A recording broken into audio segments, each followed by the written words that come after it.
but something just doesn't feel quite right.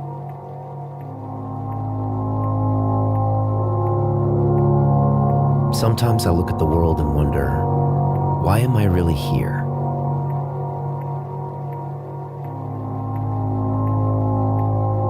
I get anxious, I feel lost and confused.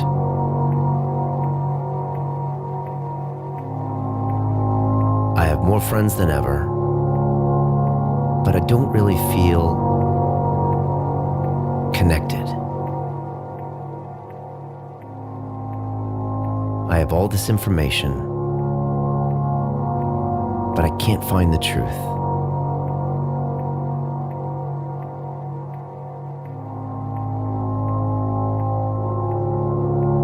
The more I seek pleasure, the less I find happiness.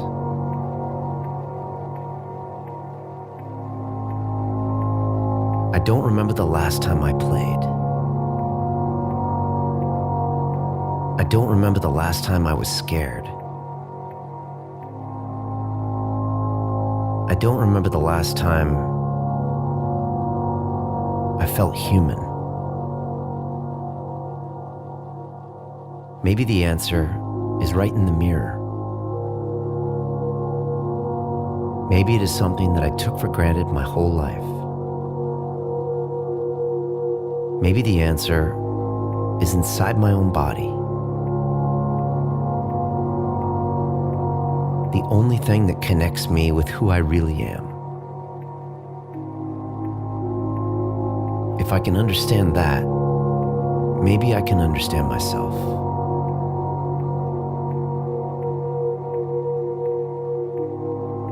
So I'm traveling to the oldest place in the world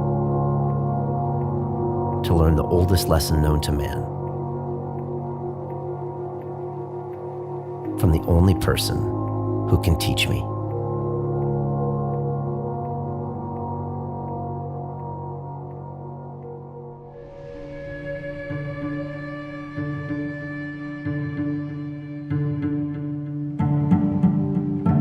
So who is Ido Portal, and what does he teach? Well, where do I begin?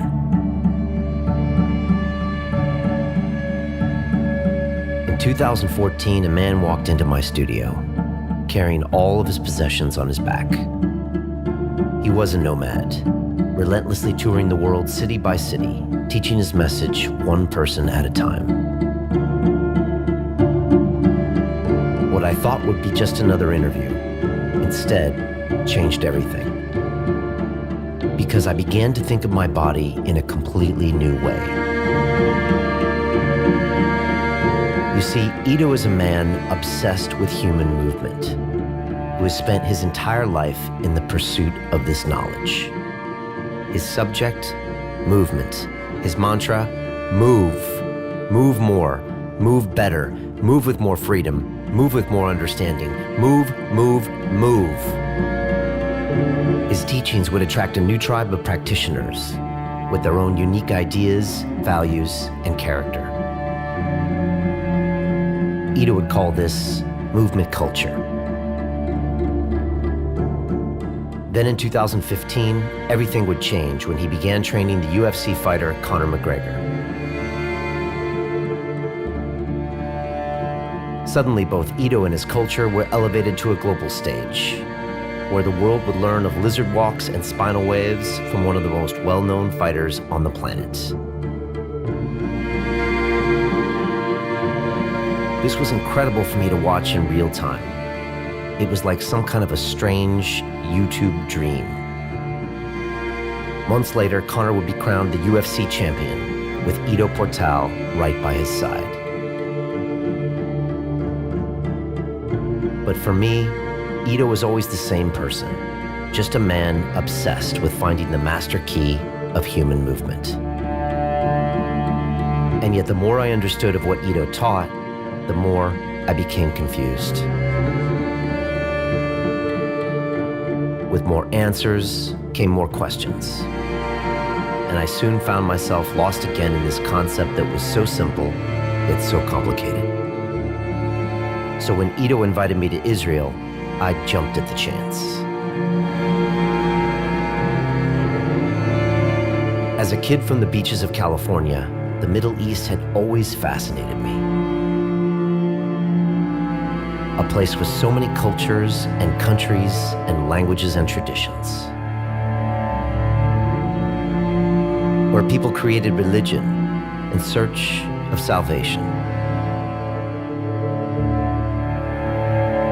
Looking for answers outside of their own bodies. Like many of you, I had watched the news. I had seen the violence. I had heard the politicians speak.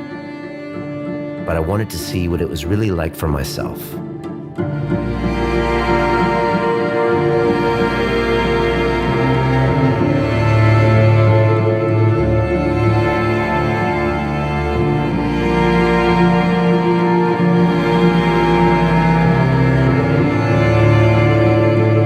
So here I am, in the land of the soul, to learn about my body.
Try your best, you keep going, keep going, keep going. Don't stop, never stop, never stop. There is no reason to rest. Just keep going, keep going. You're frustrated, keep going. Oh, I'm shit, keep going. I want to kill myself, keep going. Keep going, keep going, keep going. Just chew on it, get used to the craft, man. I'm making a craft here. And you know, it's like the first craft that you made in primary school. You brought your mother some fucked up statues and Mama, look what I did. And she said, what a beautiful creation, it's so creative. It's like afterwards your dad throws it in the garbage because he thinks it's some leftover. So here we are just getting used to that. I'm shitty, I'm not yet good at it. It's the Shoshin, the beginner mindset. And we go into the beginner mode. And I try to sustain the ball on the wall for as long as possible by placing myself in front of it, tightening my fists, and moving my body. If I miss it, I miss it, I pick it back up, I go back into action. Let's do it.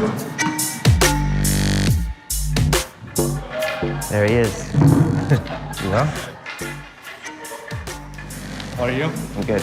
I'm good. What do you think about this? It's amazing. This is like a big playground. It's just, That's what it is. That's what it is. It is a playground for adults. Yeah. There is no bigger reason for a community to gather around. Play.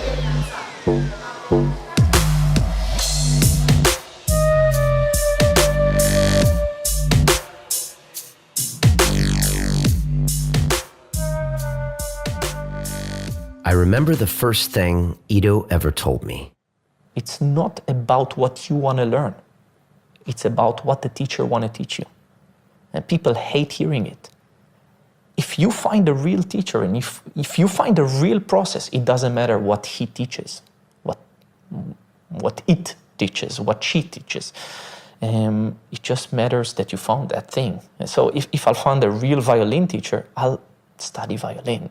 Mastery of everything is the mastery of mastery. It's the mastery of yourself. Ido was born in Haifa, Israel, a beach town near the border with Lebanon. As a young man, he was always obsessed with the physical. And at 15 years old, he fell in love with capoeira, the seductive Afro-Brazilian martial art and dance that introduced him to movement, music, and rhythm. For the next 16 years, Ido would master the art. But this dance was not enough, and Ido longed for more.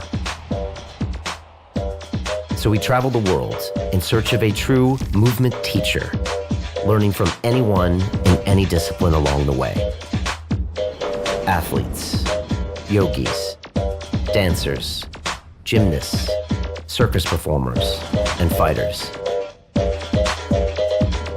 He studied nutrition, health, anatomy, physiology, mental training, and more. Unable to find a movement teacher, he returned with one conclusion. I didn't make the next mistake of being an acrobat, being, a dancer. I realized I love movement on all of its shades. Utilitarian movement, artistic movement, breathing, any form of mind-body connection.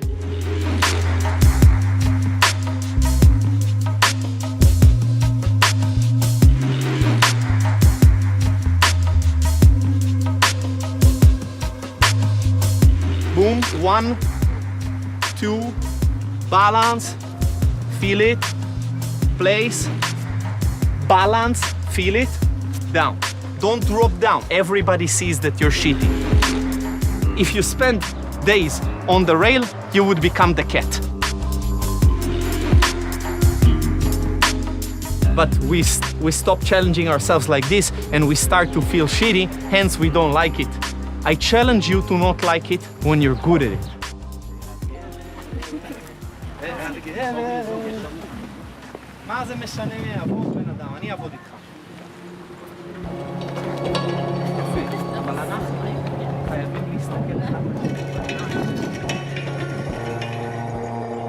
Let's face it, I am not a mover. In middle school, I won the science fair. At university, I got the engineering degree. Now I'm surrounded by proper athletes, all of them 20 years younger than me. And what's with the tennis balls and handrails? When are we gonna get to the good stuff?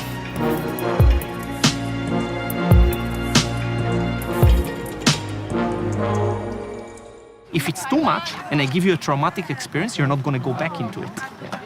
And then we encapsulate the fear, and inside the capsule, it grows until it takes over your life. Where touching it in the right moments is okay. Here is a controlled risk. Yeah, you can probably somehow, if you're a real idiot, catch your foot inside of here, fall on the other side, and crack your head open. Making some serious mistake. But without it, what will happen? Yeah, like I'm here. Okay, I need this, I step on it, I need here. So whoa, where am I? Okay, I'm stepping here. Oh, I need oil, I'm falling down. Oh, I come down here. It's nothing. But it looks much different when you're up there. Yeah. Try again.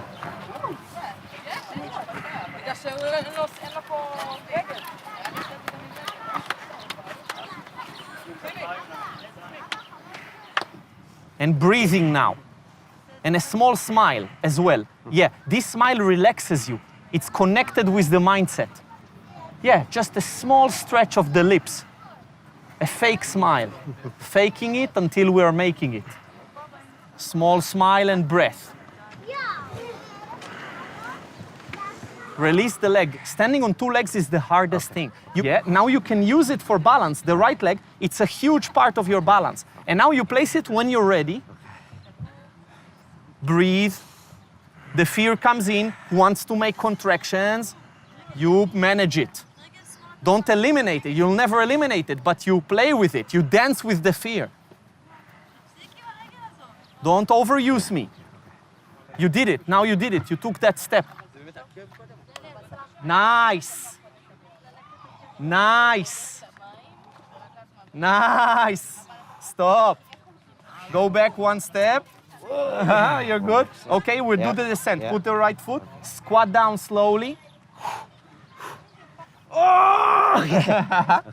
Squat down slowly again. You're good. Push it back. Release it. Good. Slowly come down into the foot. Yeah? You broke it. Yeah, you broke it. But this is your project. Mounting, walking alone, dismounting, coming down. Maybe not today, but before you leave. Captured. Okay. The next time you try it, it's a completely different beast. But you have to step away from it to feel the difference. Now you broke it. You broke the fear. This is what the parkour kids call breaking the jump.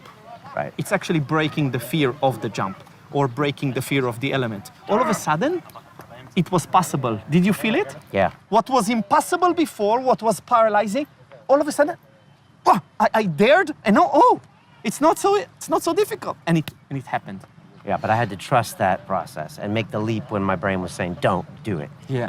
And I, as a teacher, that's the interesting part, I can hold your hand to the edge of that cliff. But when it's time to jump to the other side, I cannot occupy your hand. You can only do it yourself. I can teach you a jab and a cross and do all the drills, but eventually you're all alone. The ring is the loneliest place. And it's the same here.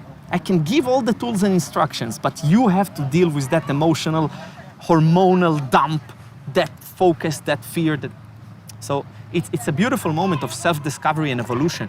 You've just made a huge change in your neurological makeup. You've rewired yourself around this fear, around the possibilities, and you're not the same person as you were. This is beautiful. We need more of this in our lives. It's uncomfortable, but this creates huge changes. It's an arrow. Discomfort and fear is an arrow. It's here. This is where the gold is.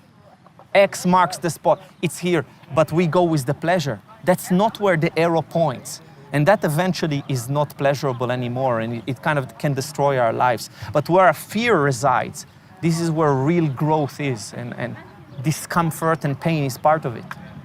Thank you. Good. Good, guys.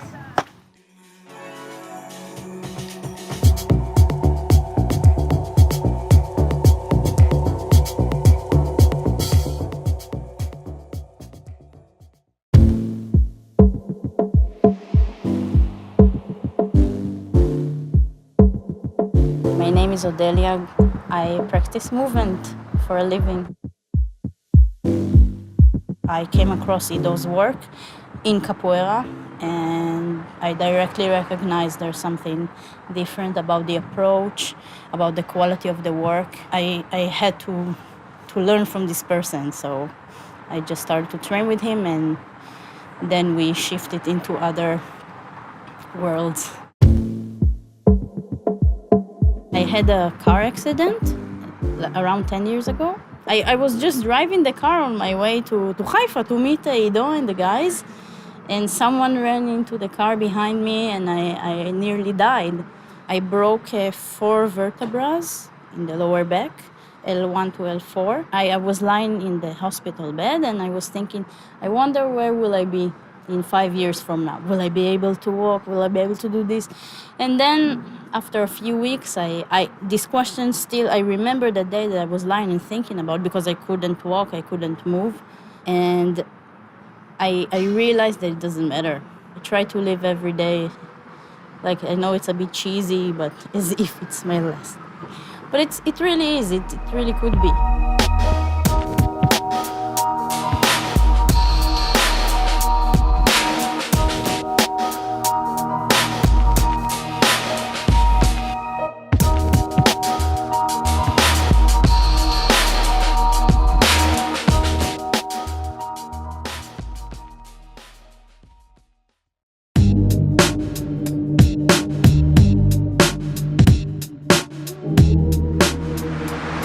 I have a 10-month-old boy, and I think I told you he's crawling now and he's about to walk. And you said to me, Brian, he's closer to the source than you are. Yeah, he's operating tools that are superior to yours in many ways. Tools of intuition, tools of connection, without yet terminology and language taming the process. Fears are not categorized yet as fears. So how does this work? Well, it's like as a child, like, right? Like you learned how to walk. You figured it out. You know who taught you how to walk? Not your parents. Nobody teaches his child how to walk. That's not true. That's not honest. You learned how to walk. It can only be learned and figured out. And that's the beauty of the struggle, yeah? The Sisyphus approach. The struggle pushing that rock up the mountain is enough to fill our hearts. That's the nature of being alive, evolving, increasing awareness, enjoying this reality that nobody fucking knows what it is. So I think it's a good thing that we have to struggle, and once we eliminate the struggle, great emptiness hits, and it happens on a micro level for us all the time, reaching goals. Yeah. It's a very emptying moment, which brings us to another very important thing. Success is not a good orientation. It's a filthy word. It's a nauseating word. I hear it a lot. Success. How did you become successful? How to succeed? That's a wrong orientation. The orientation should be to learn something about this body, this mind, the nature of our awareness through those tools. But it does not mean you don't do them very intensely. So I practice like a madman, but with complete detachment of the result. In the end of the day, it's about being a craftsman and not being the success story. Sit down and do your fucking work. You still do hanging work these days and everything? Of course. I do it in the gym now, and I just think about you all the time, you know? Always good. I'm gonna go. I've got room there to hang. I'll do a little bit. And how often do you prescribe the hanging? Daily. Daily, and Daily. for what kind of a time interval? 5-7 minutes a day total time. But they build it up in small sections, maybe 30 seconds, maybe 20 seconds, maybe a minute. And it's kind of like a cat stretch for us. Right. Because we're not moving on all fours. So we rarely the modern lifestyle, we rarely compress the body and we rarely extend it. And this is kind of very nice extension. It runs through you. You let gravity do the alignment for you. And what better modality to use than gravity? We're living with gravity. We have a constant relationship with it, although many don't realize it. And then the other thing, the compression, is the squat, which we've talked about before. Yeah. And just compressing the lower body and just down here, spending time. And this is what I would recommend for everyone. These two basic things. You have to really think, what kind of legs do you want to build? I don't want tree trunk legs. I want bamboo legs. Wang, wang, wang, wang. Flexible, strong. Yeah. If the wind comes, it bends it, but it doesn't break, and it can bounce me out. It's elastic. I do this now in a suit when I'm waiting for my breakfast in London, and people walk by and they just don't understand. I also hang in the subway from the thing, and it freaks the English people out. Yeah, I'm sure. I do it in Germany, and I get some weird looks. Yeah.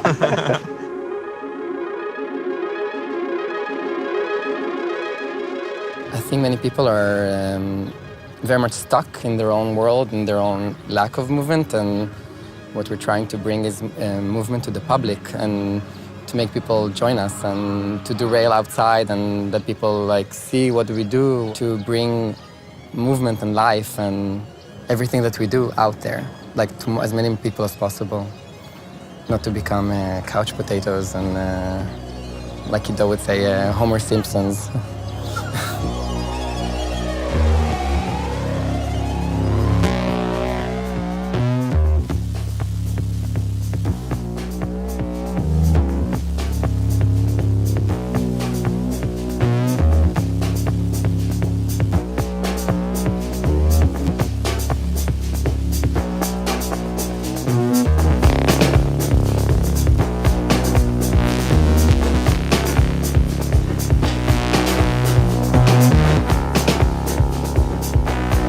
Send it up, send it up, send it up.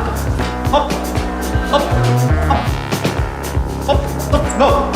Hop, hop, hop, hop, hop, hop, hop, hop, hop, hop, hop, hop. All this while, waste of time. You're that mask, never mind. I want you something off your back. Good. We start with movement of the spine. Starting with the wall. She will stand very close to the wall, facing the wall actually. And come a bit from the sides, come closer. She will touch the wall with the nose.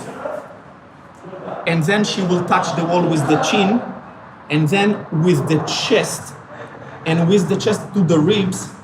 With the ribs into the abdomen. Abdomen into the pelvis. By the time she touched the pelvis, the nose is the furthest back. And now she initiates again. Nose, chin, chest, ribs, abdomen, pelvis, nose again.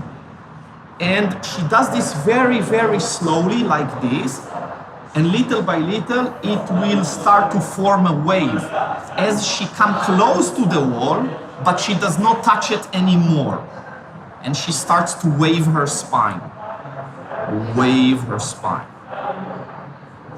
We will go like this 5 minutes straight, non-stop. Everyone across the wall, let's start.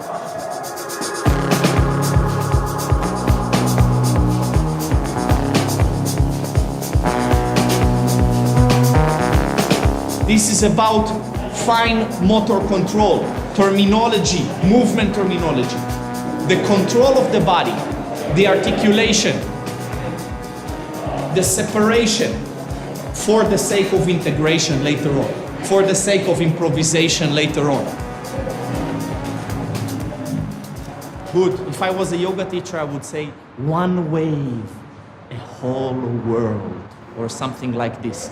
But it was one wave. It's the same wave, and you can use it in multitude of ways to go in, out, and you don't have mastery of that wave unless you can actually use it in a variety of ways. It's an archaeological wave, yeah? Where do we come from? From where? You should know. Yeah, from there. The life start there. So evolutionary, our spine is coming from there. We still have that fluidity. We have it. It's a reason. You have it. That's it. It's like people don't respect the fact that they received something.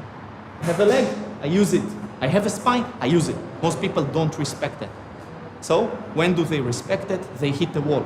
You fuck up your spine by sitting, by not moving, by not oscillating. By the time it's fucked up, now you want it back. Life does this to you.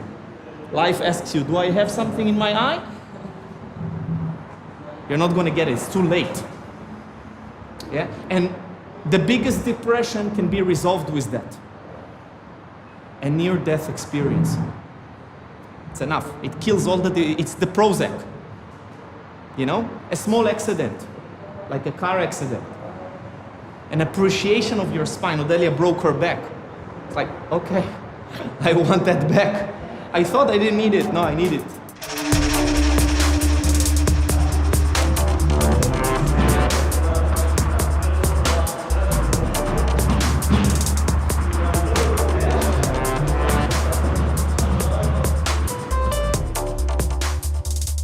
Because I'm interested in the ability, in the content inside the container, in the liquid inside the cup, and not in the cup.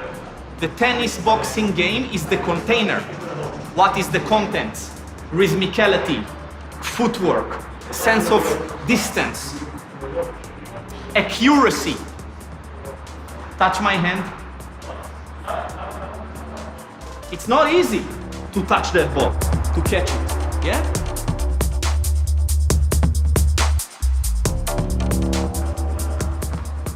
Ido was teaching us to deal with unexpected situations.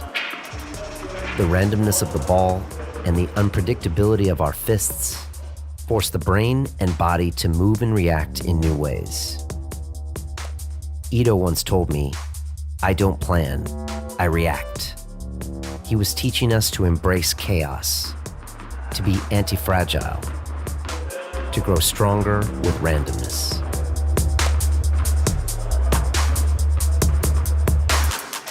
The problem is, the more you play this game, the less it does the magic.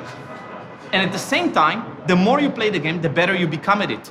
These move in inverse correlation, because the more you get good at it, the more you like to do it. But the less it is for you, because now it becomes a specialized tool. Wow, I can do this game really well because I trained it. Good, so it's a beautiful game, it's also playful, it's also enjoyable, and brings us back into a little bit this juvenile approach of learning through play, through craftsmanship.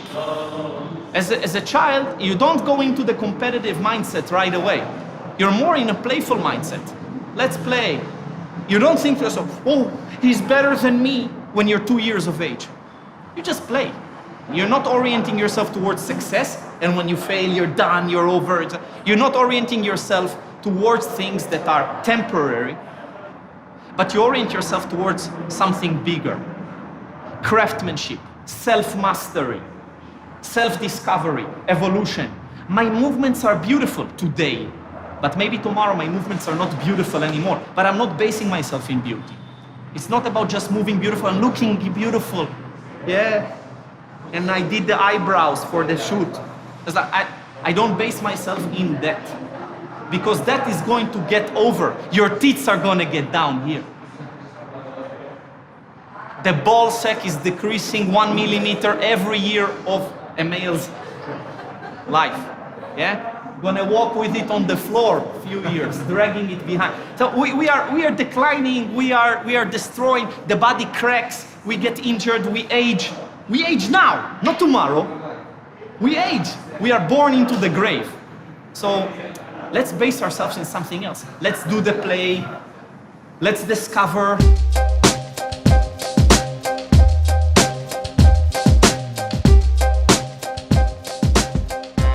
Even if it's a dead-end street, this game, it's already a beautiful way to pass an afternoon, and it's make sure you are feeding yourself, not food, but movement tasks that are essential for us. And that's not respected. The adults look at it and it's like, he's just playing, he's just being a kid. Yeah, he's being human, more human than you. Homo ludens, we are that play man. We must play.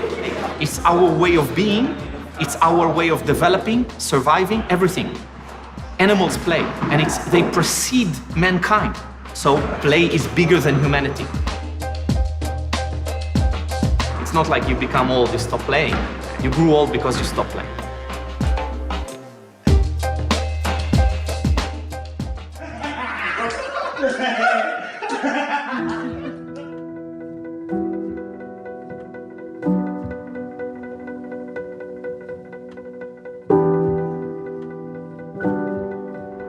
I think that the real disabled people are the people that don't move. And it's like if you see around, usually in big towns and everywhere in the world, in Europe, in the States, in Israel, everywhere, you see most of the people, they don't move. They walk, they sit in the car, they eat stuff, awful stuff usually.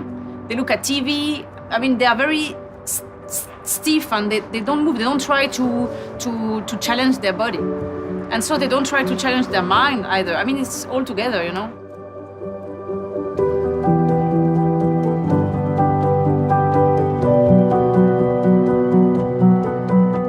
I was injured by a train accident in France. It was 32 years ago. I met a lot of people at hospital that couldn't do what I can do. I found myself in front of people that have so big problems, you know, and I felt like, okay, I don't have any problem. Okay, I am sitting in a wheelchair because I have no legs. It's easier for me, but I can be on the floor.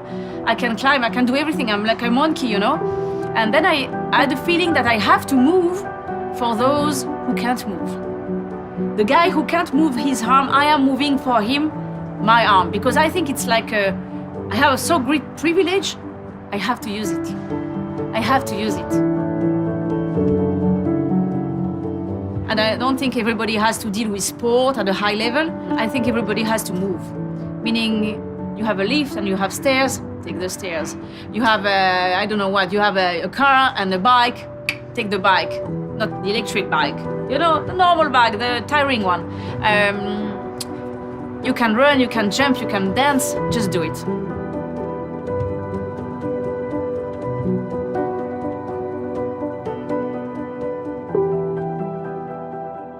Okay, I'm given this body.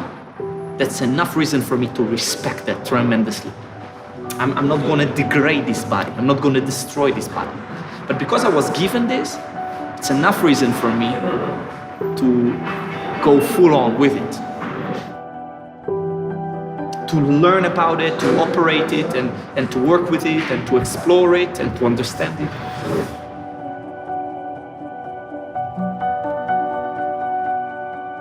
But it's hard work to remind yourself that and to continue to explore that. But if I take your leg, you immediately know, I need my leg back. The body is us, and we kind of know it, but we also fall into all these Descartesian traps, living up here, and by the time we are realizing it, it's too late, and we lived in a suboptimal way. And maybe that doesn't matter, like I said. Maybe ultimately, again, the same end result is the same end result, but somehow, again, like I said, it makes sense right now to go full on with what I receive. So I have this breath, so I use it to communicate with the most passion the idea to you, not just wasting it away. I have this leg, okay, what can I do with this leg? I have this spine, what can I do with it? I have this brain, what can I do with it? And it's a good reason to go for it, and it fulfills you back because of that. I think it gives you so much because of that. It's a hint, it's the right thing. Purely because you can. Because That's enough of a reason. Yeah. It's there. Respect that. Why do you think it's there?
Who is this gentleman over here who seems to be enjoying himself? That's inspired by Ben Gurion, the very legendary Prime Minister of Israel, who the story tells he was a student of Moshe Feldenkrais, who created the Feldenkrais method. There is a very famous photo of him practicing headstands. I think there was a lot of movement happening here back when I was an itch in my daddy's pants, not even. Why movers like that in Israel? Is the climate? Was it new ideas, new ways of thinking, new people? Major part of it is surviving the horrors of Europe 80 years ago. Major part of it is the climate that is supportive of more movement. Definitely colder countries, less movement. Constant threats, terror, wars. And then also people's bodies, which come from different climates and arrived here with a certain gene pool, and they have problems, health issues and joints and pains and aches, and all this is contributing something. So it's a country of immigrants. It's a crucible of cultures.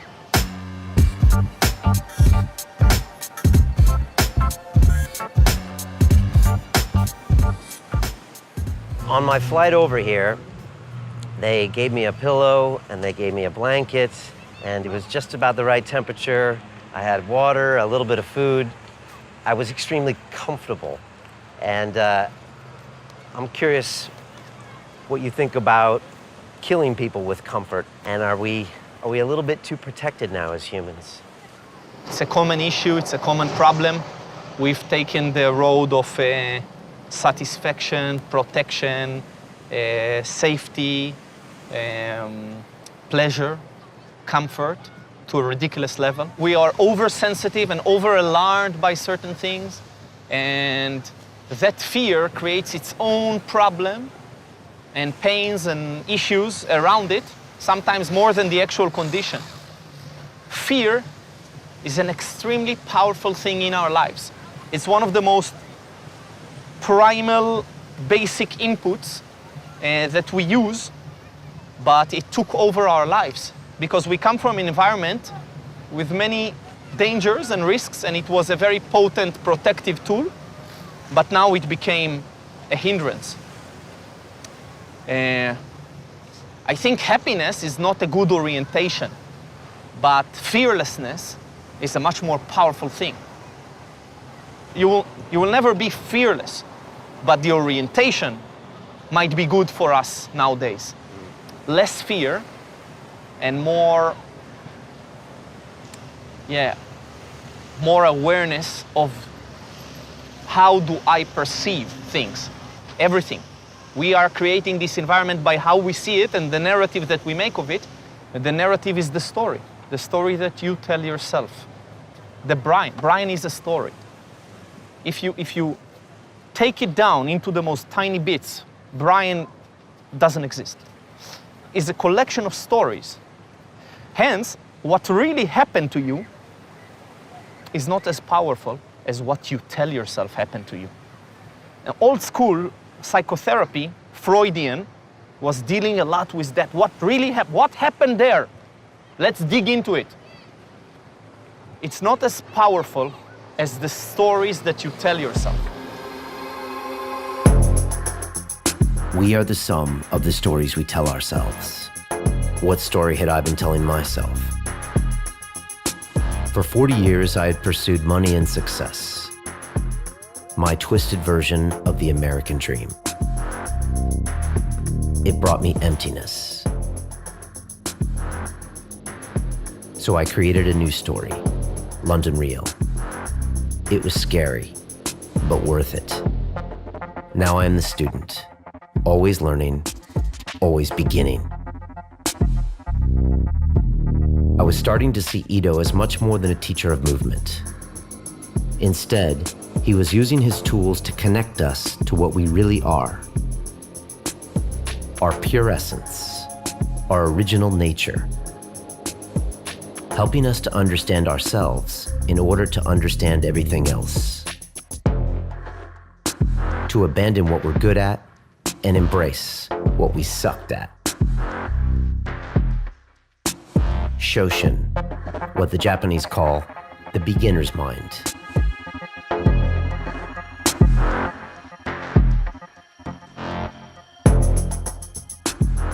Doing this, it was considered the weirdo. Now it's a whole culture doing it. And I'm so happy to see here people coming in, playing with a ball, on the wall. It's like, why? Because now it's a fashionable way of training, of being, of moving. Yeah. You've done the same with London Real. All of a sudden it's like, to record some conversations and publish them by yourself. It's cool. It's opportunity. So we took the system to break the system, kind of using what's there. Yeah, give people what they really want, which was told to them that they shouldn't be doing these things, which is play and real conversations. I'm not a serious trainer. You're not a serious journalist. Journalists would make fun of you. And trainers and PhD physiology experts make fun of me.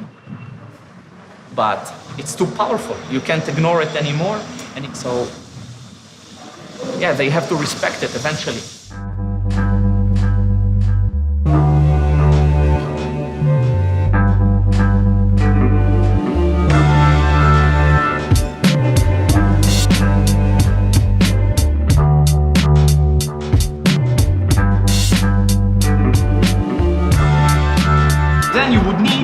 Catch the stick as close as possible to the floor, using your legs to lunge, to move, to place you. Gonna go 2 minutes, one arm, 2 minutes, the other arm. By that time, you should warm up your legs really well.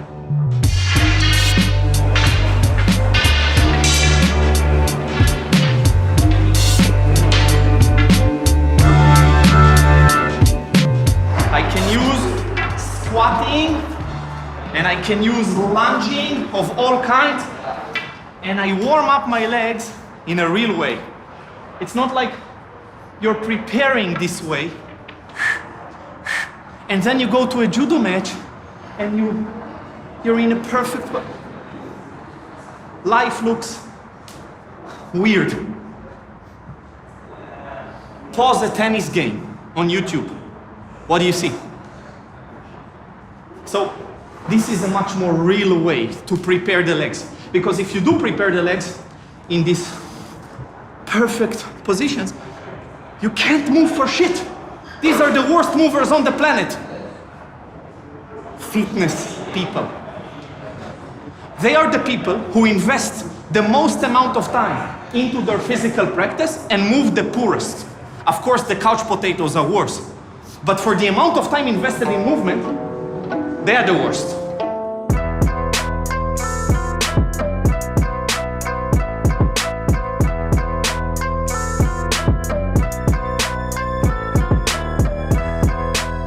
Very important nowadays is to empty the arms. The arms are too full. Your arms are locked. People are moving around. The same thing with the spine. They're calcified arms. And then they go to the gym, they try to get this. And we need to empty the arms. Add a little bit of movement just to remind yourself. Notice how I bend my knees to catch the motion a bit, and I feel a rush of blood in my hand. Rush of blood. Rush of blood. Rush of blood. When I do the drills with Conor, he says, I feel like an orangutan. He finishes, he says, I'm ready, I feel like an orangutan. And that's where all this stuff originated from. Yeah? The Vinnie McMahon walk was more cocky, but he added these ape arms. So, getting a little bit longer. I hope you feel that. Now, you're already too long. Yeah, you as well, yeah? And Roy, remember what I said. These are transmission cords. But what am I doing now? I'm trying to make this the engine, not the transmission. Strong arms mean shit. Because the power is not here. Yeah? Show you the real power now, yeah? Capture it. Observe, this is the real power, how you unclog the hose.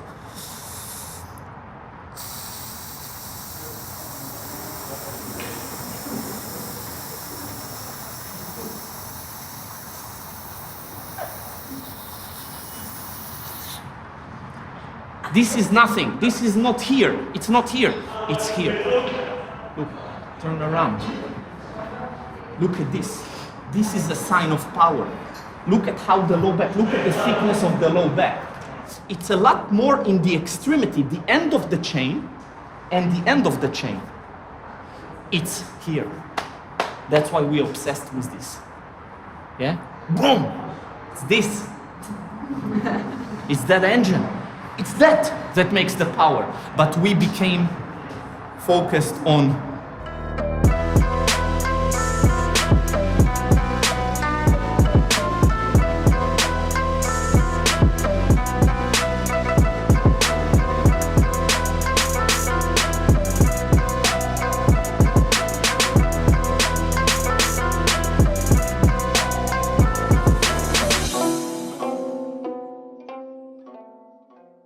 I've always been fascinated by movement, and bringing Ido in this week was phenomenal. It recentered the mind, it changed training, it was movement based, there was no contact. To be able to go into certain positions and balance on one hand or in unusual positions, to be able to do that, you don't just have control over your body, you have control over your mind. So it's always been something that's fascinated me.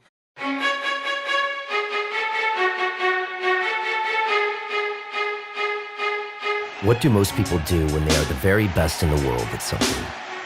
They keep doing it. And why wouldn't they?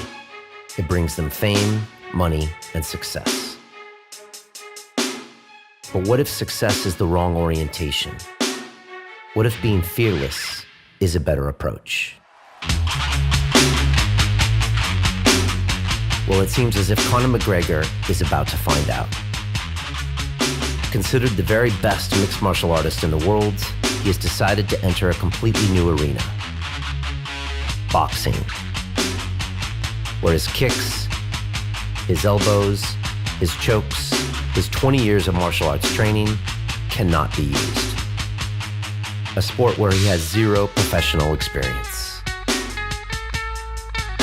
This takes the beginner's mind to the next level. But there's more.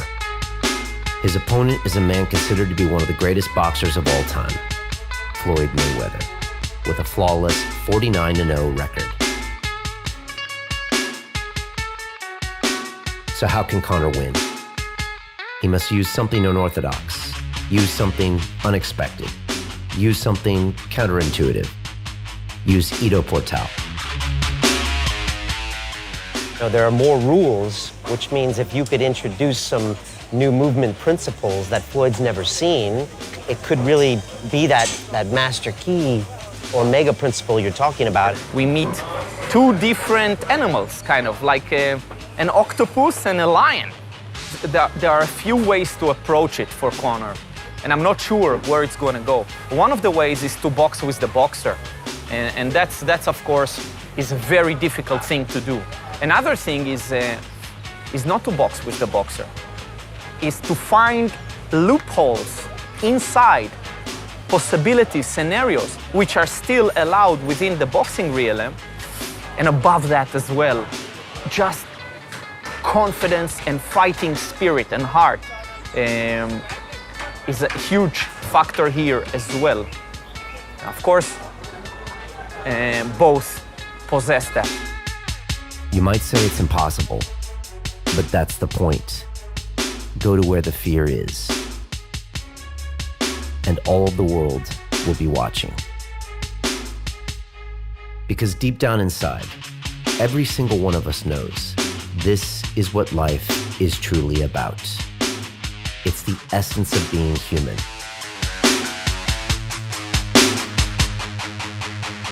Conor has already won. What's the biggest thing you learned about yourself with all of that focus and criticism, and because you're on a different level now and working with people like Conor? Yeah, I learned that I'm not about being loved by everyone, which I once believed. It's like, I'm a good force. I want to do good. I'm a hard worker. I built myself really with those skill sets. I worked so hard at it. So like, why shouldn't it be accepted well by everyone? Everyone, right? And I learned that, no, that's not what I'm about. The bigger the star that you work with, the bigger the tale that is told about you, right? Yeah. As you said to me, if you can't stand the heat, stay out of the kitchen, Yeah, right? Yeah. Yeah, I said it to myself at a certain point, because I realized, like, oh shit, what did I get into? And then I reminded myself, like, okay, do you want to do it or don't you want to do it? Can you stand the heat or not? Take the criticism, work with hatred, with the haters, like, that's the next level. Okay, what it does to the ego, how you operate with that. You should really not take criticism from general public, from comments, from talkbacks, from critics that never met you, don't know nothing about you. They're not providing criticism from an expert point of view.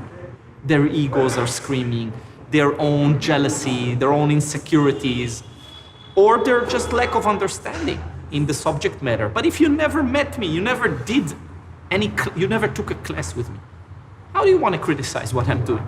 What do you want to talk about movement? It took me 20 plus years to begin to understand that I don't understand. So what do you understand? You didn't spend a moment trying to understand. You watched some clips. You watched an interview, what did you do? You saw a handstand or a crawl, and then a moment after a play with a ball, and a dance routine, and then a fight exercise and a game. What do you know about it? You don't know nothing about it. You cannot do it as well. So all these hints, don't take the criticism. But don't avoid criticism altogether. Have the people in your life providing you that feedback for growth, for self-development. So if you aren't doing it for some kind of love, then so what did you conclude you're doing it for then?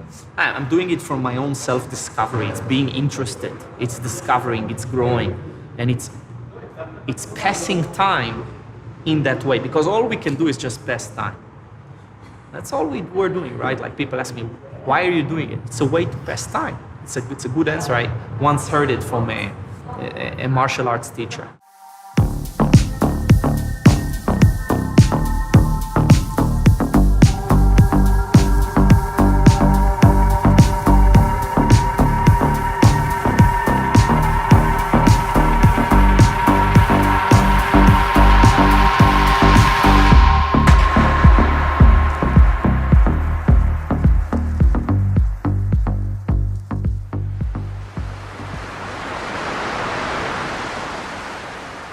I'm always trying to figure out what it is that you do, what it is you're all about. And the best example was yesterday. I went through Israeli immigration, and they're like, why are you here? I'm here to see Ido Portal, one of your national treasures. And and I said, what is he? I said, he's a movement. He's not a specialist, not an expert. If I called him a guru, he would be looking for me. And yet, when I pulled my phone out and showed him literally 15 seconds of you on YouTube moving, they got it.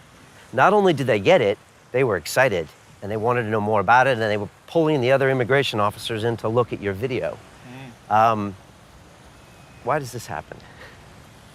It's like all paradigm shifts in a way, I think. It's so simple, it's so, there is the side of people who said, like, it was always there. Of course it was always there. We're living in a body. Of course people were always moving. Movement was always there. I don't have any new insights. There is nothing new under the sun. It's just, I spin the perspective. I turn them to look at it from a different perspective, and then it just happens. Bruce Lee said it very well, and he repackaged the philosophy that was known from before. Absorb what is useful, disregard what is useless, and add what is uniquely yours. And tell me about the subsequent development of movement culture, as we know Ido Portal's movement culture. Yeah, it's just, you can't do it alone. You have to move inside a culture. You need a culture to move in, which is you will start to feel it if you don't feel it already very soon, just because you're already now practicing in a more open way, but you kind of have to find locations and friends to play with and teachers. But then imagine you have a culture to move in. Imagine you have a community you meet regularly, and it supports that, and you do it together. We are social beings, and movement, it cannot be separated from the structure that occupies it and the cultural context around it. So for me, that was obvious. We need a tribe.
pressures, all the cameras, all the friends, all the egos, all the reputations. Oh, what's next? Oh, I'm pressurized. Oh, I've never done this in front of blah, blah, blah. Oh, the sun. Oh, the floor, the cracks in the floor. Oh, the repetition. Oh, I forgot what I want to do. Excellent, thank you. She just does it. She can do it. You ask yourself, can you do it? Or what are you teaching? What are you doing? You can do a perfect handstand. When it's time to walk with a handstand, you can do it. It's easier. But it shows you how addicted you are to the form of practice.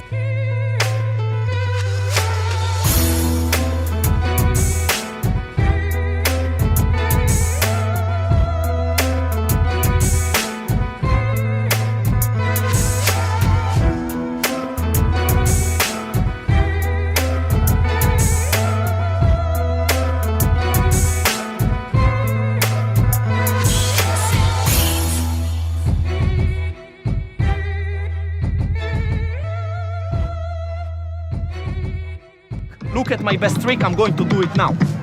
This is my best trick, are you ready? With the camera? You ready? It's my best trick. And now when do you do that? When? Now? There is a crowd? Wait, they're not looking. It never comes, there is not this moment. It's a delusion. You never have your best performance in the right moment. So guess what? Start to perform every moment of your life. This is it. That's the performance. Now we're moving. But what happens? This doesn't seem like the real thing. When is it? Is it tomorrow? When? What are you waiting for? What are you because you give 70%. Hence, I think for myself. So, it's not his true capacity. His potential is unfulfilled. Tomorrow it will happen. No, the next year. Next year I will be really good. These are the people who never reach the mark. They're never good. Because they didn't take the opportunity to be good inside the toilet, taking a crap in those moments. Every moment. Now perform, do it with the maximal seriousness. I drop a ball and I try to catch it. I'm there. I'm not disrespecting the situation because that's it. That's the performance. You don't have to wait until you're 70, 80, 90 to realize, oh shit, yeah, I missed the mark. It was all performative moments. And it was a life not well lived. I didn't go with it. I didn't use what I could. Anyways, now it doesn't matter. You know this moment? Nah, now it doesn't matter. I don't want to say this. I don't want to fall into this trap. So I give you a stage. Whether the camera is here, Brian is here. Cherdat Kodesh, how do you say? Cherdat Kodesh. The fear of God in you. Yeah, we say in Hebrew, do it with the fear of God. So like the stick falls, not because the camera is there, because every damn with the same fucking thing. I don't want to drop the fucking stick. You want to touch my shoulder, I want to touch your shoulder. I don't want you to touch my shoulder. So if I fight it, I stop it, I go with it. I go with the emotional content, I go with the breath, I go with the vocalization. You hear it, ba ba ba ba ba ba ba ba ba ba. There is no camera. But I'm there with full intent. And then someone else is playing. No. You mistaken the playful approach for a shitty approach. It's a shitty playful approach.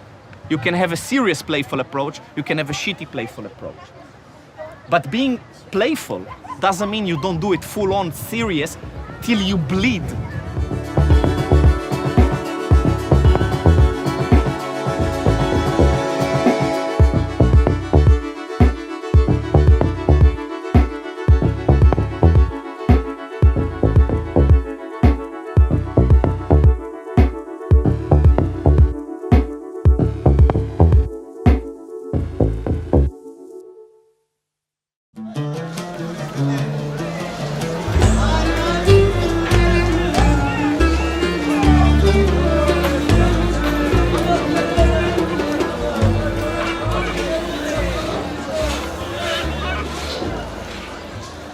I've been thinking about, last few days here, and, I travel all the way to Israel to learn about movement and learn about my body. But it feels like I've gotten a lesson in people. I've been spending time with you and your community, and they really welcomed me in like I was family. And it's been really blatantly obvious to me. And I walked into your movement center, and the energy in there, there's something about it. And there was a guy 2 meters tall, 2 meter wide wingspan, one of the most incredible athletes I've ever seen before, next to a 50-year-old woman with no legs, next to a 9-year-old girl, next to a veteran who's probably got shrapnel scars from, jumping on a terrorist attacker. But yet there's this kind of energy and love in there that it's hard to explain. And I was wondering if you could explain to me, is this the movement culture you're talking about? I think it's related to many different layers. Part of it is the movement practice, part of it is the teachers who are teaching in that center and the energy that they attract. This community, this is something that will really last through our lives, because the rest of it is more temporary. Our bodies get destroyed. We are social creatures. It's not happening alone on some mountain. You're not going to become the person that you want to be. You're not going to make it. You're not going to develop the skill sets. You're not going to develop yourself. You need people. Ido is a genius. He's a crazy person. He's an artist. He's a thinker. He's a philosopher. He's a good friend. He's the best teacher I know. He's a practitioner. He's not talented in many things. He's a hard worker. And I think this combination is something very rare and special. I always tell him, I never met someone like you. You're this weird, entity. Just a special combination of things.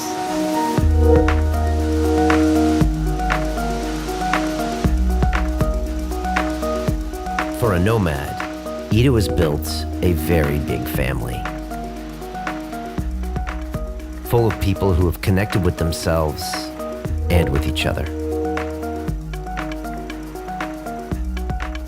I wonder how the world would look if everyone did this. Sounds like a place I want to be.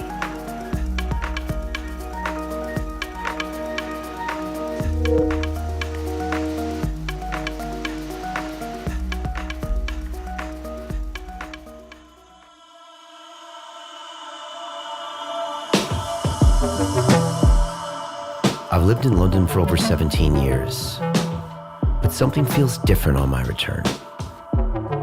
I see things in a new way. I see challenges. I see purpose. I see humanity. I see myself. You can call me crazy, but I know how we can save the world. We start by saving our own bodies. Movement makes us human. It connects us to our higher self. Movement is life. You might say, this is not for me. But you have a body, right? You know what to do.